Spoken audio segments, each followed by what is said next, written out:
മാസക്കുടിയുള്ള വ്യതിയാനങ്ങൾ, അതായത് കൂടുതൽ ദിവസം ബ്ലീഡിങ് നിൽക്കുന്നതോ, കൂടുതൽ 2-3 മാസം പീരിയഡ്സ് വരാണ്ടിരിക്കുന്നത്.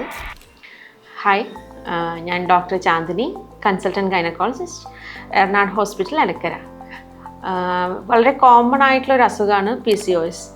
PCOS എന്ന് പറഞ്ഞാൽ പോളിസിസ്റ്റിക് ഒവേറിയൻ സിൻഡ്രോം. അതിൽ ഈ അണ്ടാശയത്തിൻ്റെ ഒരു രോഗമായിട്ടാണ് അതിനെ എല്ലാവരും കൺസിഡർ ചെയ്യുന്നത്. അതൊരു ബേസിക്കലി ഒരു ലൈഫ് സ്റ്റൈൽ ഡിസീസാണ്. അതിൻ്റെ ആ ഒരു ജീവിതശൈലി രോഗമാണ് എന്നുള്ളതിൻ്റെ ഇമ്പോർട്ടൻസ് ഒന്നും കൂടി ആൾക്കാരിലോട്ട് എത്തിക്കാനാണ് PCOS എന്നുള്ള പേര് ഇപ്പം അടുത്ത് മാറ്റിയിട്ടുണ്ട്. ഇപ്പം അത് PMOS ആണ്, poly endocrine metabolic ovarian syndrome.